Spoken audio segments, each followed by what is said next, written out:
to describe this conference as sort of like conservative in some sort of simple way is actually missing the mark. We definitely have parties in Germany who would like to push large-scale censorship campaigns. So I think there's definitely a threat which conservatism should oppose. The demographic cliff, that's a particular area of interest of mine. Young people are not having children. With Nigel Farage, I think when I look at him, I think, is he a good leader? I suppose I look at him as a Tory with a different ribbon, really. Some of the world's most renowned right-wingers have descended on East London for the ARC conference. The Alliance for Responsible Citizenship is a conference led by Jordan Peterson, psychologist and thought leader on the right that believes in dragons. If Predator is real, in what way isn't Dragon real? Peterson opened the show on Monday with a 15-minute word soup. The dominance of the personality by local, narrow, and self-serving whim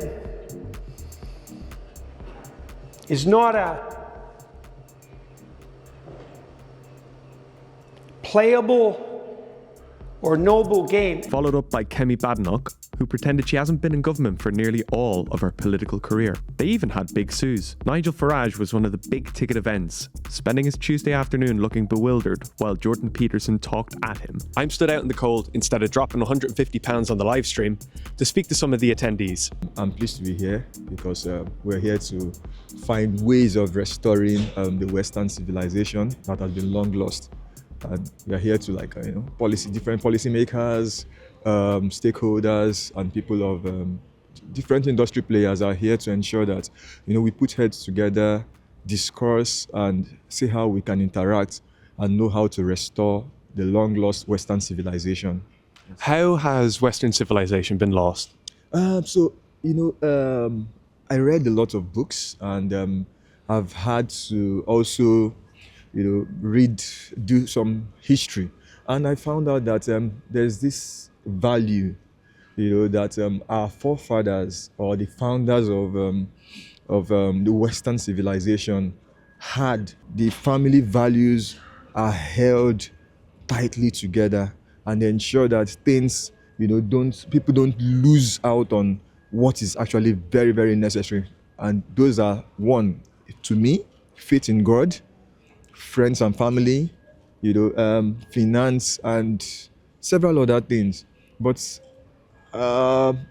in modern times, we can see that the case is different. There's many big ideas being discussed here on energy, on the environment, on the future of humanity in terms of the demographic cliff.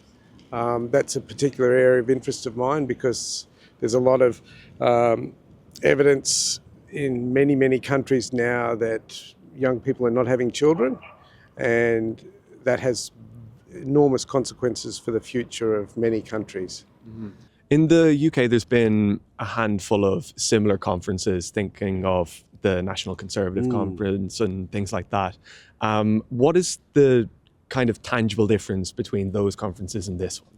For me, I say that the most noticeable difference is the emphasis on Christianity here. I'm really surprised about how much that features in the talks and also among the delegates or the participants at the conference. That was actually unexpected. One thing I think that is encouraging is how diverse this conference is in terms of people from different backgrounds, and even on the political spectrum. I mean, I would say to describe this conference as sort of like conservative in some sort of simple way is actually missing the mark.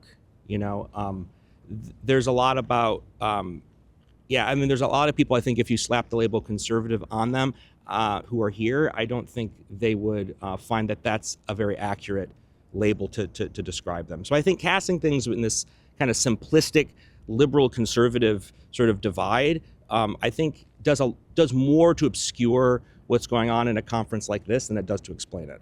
I mean, I guess a lot of the speeches and a lot of the panels have... Some of them are, sure, yeah. So some of them are, right? They do have that bent, but I think that's not the whole scope of what's going on here, right? Mm-hmm. How would you distill the scope of what's going on here? Well, I mean, I think, in one sense, I think you could say that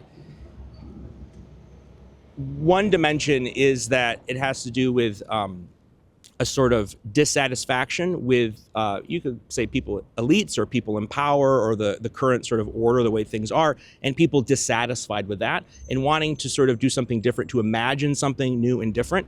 I mean, whatever conservatism this is, it's not the conservatism of the past. I think there's a lot of soul searching from the British people that I've spoken to about the previous government. They're finding their way as to what a new Conservative party or a new Conservative alliance is going to offer for the next election, which is still 4 or 5 years away. So, which is a good thing to do. I mean, they've got 4 or 5 years to sort out what they believe in, what they want to do, should they have the privilege and the honour of becoming government again. A lot of people, I think, feel frustrated for what's going on, and not just in the UK, but there's people from all over the world. Mm-hmm.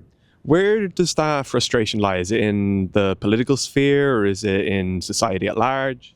I think a little bit of everything, but yeah, I think it's definitely to do with politics. You know, we've got Labour in government at the minute, which seems to be just an absolute nightmare. So I think a lot of people here at the conference are right-wing.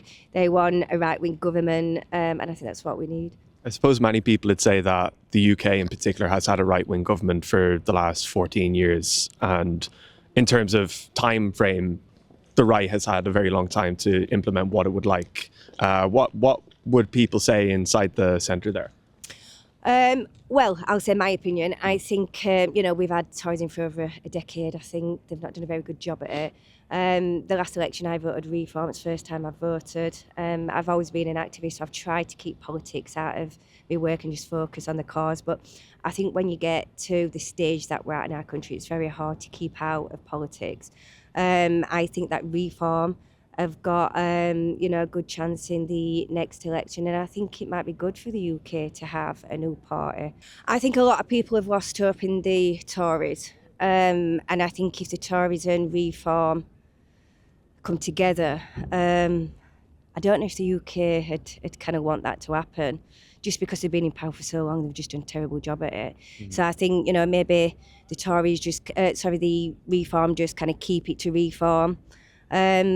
I think some politicians, such as Suella Braverman, I think Kemi, I saw her speech, I thought Kemi did good. I think maybe if they joined Reform, it might work. American Vice President J.D. Vance last week was in Europe, and he was talking about an enemy within Europe rather than enemies outside of Europe. Outside Europe, yeah. So, just with comments like that, who do you think that he's referring to when he talks? I appreciate you're not from Europe, but my little knowledge of international international politics would. So when he's talking about enemies within Europe, who I think he's talking about, the politicians that are in Europe that are probably collaborating with the world powers, the big farmers, and the Trump administration has been big on those world organizations and the big farmers that have been eating up the fabrics of the value system of America. My personal opinion is that he was right. So I think all of this media outrage was, again, a bit overplayed. A lot of Germans, I think, also agree with that notion. And actually, there came a documentary out from a left-leaning American news station, essentially 60 Minutes, who basically accompanied our police by at raiding citizens' homes for posting memes online, which I think most Germans are not really in agreement with. And I think in general, I would totally agree with the notion that the enemy from within is often much more dangerous than the enemy from outside adversaries, because you need competent leadership from within. Otherwise, you are not able to face outside adversaries. And I think this is historically has been proven again and again for everyone who knows the Roman history, for example. Carthage is a very great example who had Rome at their knees, but very incompetent leadership. And a few years later, it was basically completely wiped out by the Romans. And I think this happened a lot of time. You win all conflicts, being it trade wars, being it actual wars, you win them with competent leadership. And I think we have the problem that we lack competent leadership all across Europe right now. So I would agree with J.D. Vance's notion on most points. What do you think Reform could bring to the table that hasn't been brought by the Conservatives? Well, when I speak to people, there's a lot of concerns around stuff like the gang rapes, around immigration, and I think Tories and Labours have done a bad job at it. So I think when people look at Reform, they look at them as it's the last hope, and that they're going to kind of finally take action on certain things, which I think when we look at those kind of issues, people are scared. You know, it's a conversation that people don't want to have. And if we look at Rupert Lowe, I think Rupert's doing really well at the moment. He's saying a lot of things that other politicians don't want to talk about. I think with Nigel Farage, I think when I look at him, I think, is he a good leader, or is he just somebody that wants, you know, to kind of fit in, be accepted by media? And I suppose I look at him as a Tory with different ribbon, really. So I think there's a bit of question marks around Nigel as well at the moment. One of those emphases in this conference is people who are concerned with sort of like family, and family and the most intimate relationships of family and local community being the foundation, right? And that's really a problem in our modern society, is we have, you know, people who are very isolated and alone. We have families that don't work. Most people come from broken families, are not able to maintain lifelong relationships. And that's a concern that I don't think I think that's silly to sort of label that kind of a concern as conservative, right? I mean, that's something that's sort of common to everyone. What was clear is that ARC is not as Britain-centric as NatCon or any of its other iterations, and doesn't necessarily reflect the state of the British right as it stands. But perhaps the conversations on stage this week are a sign of things to come in political discourse here in months and years to come.